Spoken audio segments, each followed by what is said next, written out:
Hello મિત્રો, કેમ છો? જય શ્રી કૃષ્ણ. આજે આપણે કેસર મેંગો પુડિંગ બનાવવાનું છે. તો સૌથી પહેલાં મેં 2 કેસર કેરી લઈ લીધી છે અને જોડે 500 ગ્રામ દૂધ લીધું છે અને ચોખા લીધા છે. તમે જોઈ શકો ચોખા મેં 2 કલાક પલાળી દીધેલા છે. અને આપણે ખાંડની અંદર વાટિંગ કરવાનું છે, કેમ કે આપણે આજે આવ્યા છીએ વાડીએ રાખ્યો છે પ્રોગ્રામ. તો વાડીએ આવેલા છીએ તો સરસ મજાની તમને વાડી પણ બતાવશું અને ચૂલા ઉપર બનાવવાનું છે. એકદમ વિદેશી ડીશ છે. એ 500 થી 700 રૂપિયા મળતી હોય, એકદમ ઓછા બજેટના અંદર આજે હું તમને બનાવીને બતાવીશ. એકદમ સિમ્પલ છે, ટેસ્ટી છે. કેરીની સિઝન છે અત્યારે, એકદમ મસ્ત બને છે. તો તમે તમારા બાળકો માટે, પરિવાર માટે બનાવી શકો છો. તો બનાવવાની રીતે આપણે ચાલુ કરીએ. સૌથી પહેલાં આપણે આ ચોખા લીધા છે 1 કલાક પલાળેલા, એ લેવાના છે. ખાંડીના અંદર લઉં છું. આપણે ઘરે બનાવવાનું હોય ત્યારે મિક્સરનો ઉપયોગ કરીએ. આજે અમે વાડીએ આવ્યા છીએ એટલે આપણે ખાંડીના અંદર નાખી દઈશું. પરાઠથી એકદમ મસ્ત મજાના આને દરદરા વાટી લેવાના છે અને મસ્ત વાટી રેડી કરી દઈશું. મિત્રો તમે જોઈ શકો છો આવી રીતના આપણે દરદરું રાખવાનું છે, એકદમ ઝીણું નથી કરવાનું. હવે આપણે કેરી છોલી લેવાની છે. તો વાડીએ આવેલા છીએ તો કેસર કેરી લાવ્યા છીએ અને સાથે જુઓ લીમડાનું ઝાડ છે તો લીમડાની કેરી પણ પડે છે.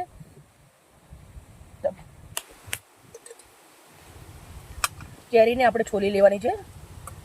મેં કેસર કેરીનો ઉપયોગ કર્યો છે. તમારા જોડે જે બી કેરી હોય તમે વાપરી શકો છો.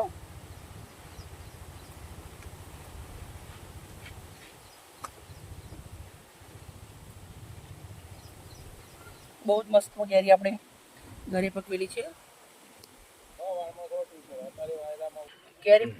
કેરી બંને છોલી અને રેડી કરી દીધી છે. હવે કેરીને આપણે આવી રીતના ઘેરથી અમે છીણી લાવ્યા છીએ. એને છીણી અને આવી રીતના પલ્પ નીકાળવાનું છે. એક વાટકો લીધો છે, વાટકાના અંદર છીણીએ છીએ.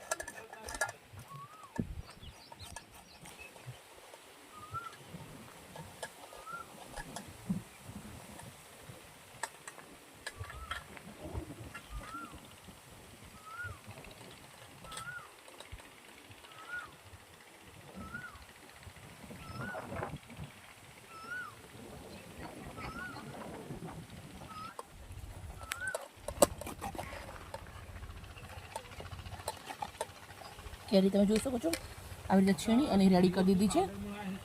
બંને કેરી આપણે આવી રીતે કરી દેવાની છે. આપણે ચૂલો સળગાવ્યો છે, કઢાઈ મૂકી છે, દૂધ ગરમ કરવાનું છે.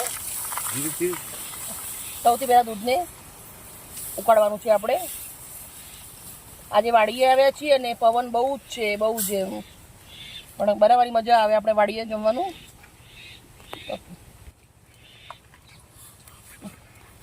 દૂધ આપણું સરસ મજાનું ઉકળવા આવ્યું છે. તો જે આપણે ચોખા ખાંડીને રાખ્યા છે એ નાખી દેવાના છે. મસ્ત મજાનું ગળ થાય ત્યાર સુધી આને ઉકળવાનું છે.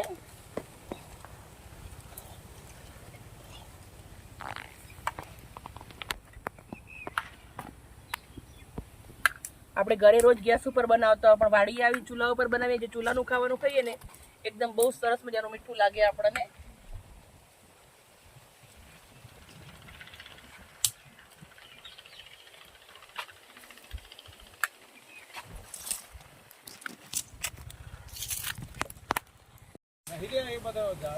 બહુ મસ્ત મજાનું આવી રીતના ઉકળી અને રેડી થઈ ગયું છે. આપણે ચોખા નાખ્યા પછી 10 મિનિટ સુધી આને ઉકાળ્યું છે. હવે આપણે આના અંદર ખાંડ નાખવાની છે.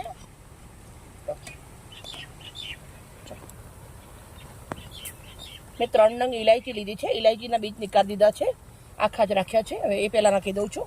પછી આપણે અંદર 2-3 ચમચી એટલી ખાંડ નાખી દઉં છું.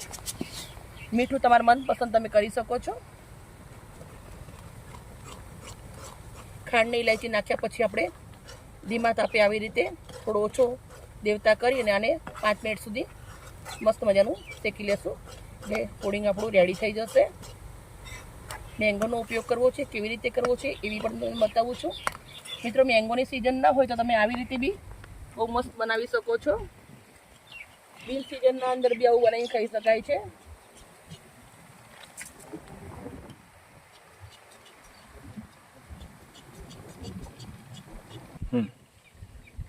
આપણે જે કેરી છીણીને રાખી છે એના અંદર આપણે 2 ચમચી એટલી ખાંડ નાખી દેવાની છે. ખાંડ નાખ્યા પછી સરસ મજાનું આવી રીતે એને કાંટાવાળી ચમચી લાવી છું, એનાથી આવી રીતે હું ફેટી દઉં છું એને ખાંડને ઓગાળી. કેરી આમ તો મીઠી જ છે, તમે ના નાખો તો બી ચાલે, મધ નાખવું હોય તો બી નાખી શકો છો, પણ આપણે દેશી માણસો છીએ એટલે દેશી રીતે જ બનાવવાનું છે આપણે.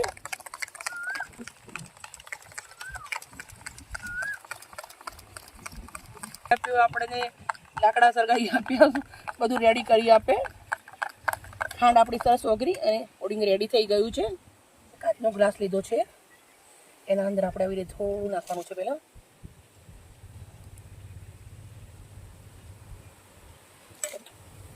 કેરીના ટુકડા નાખું છું.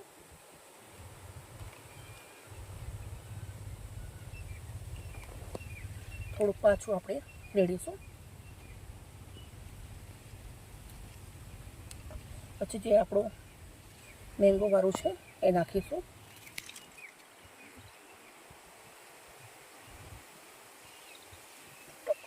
ટોટી ફૂડ લાવ્યા છીએ એ થોડી આપણે આવી રીતે નાખી દઈશું. થોડા એવા કેરીના ટુકડા મૂકી દઈશું આપણે. મેંગો પુડિંગ બની અને રેડી થઈ ગયું છે. એને આપણે ગિલાસમાં આવી રીતે રેડી કરી દઈશ.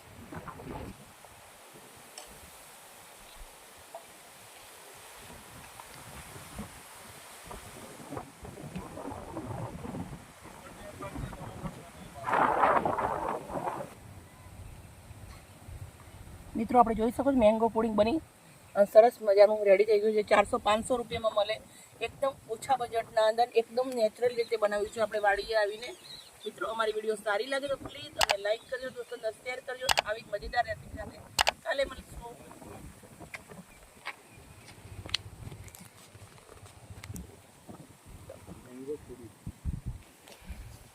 ઓકે, બાય બાય, જય શ્રી કૃષ્ણ.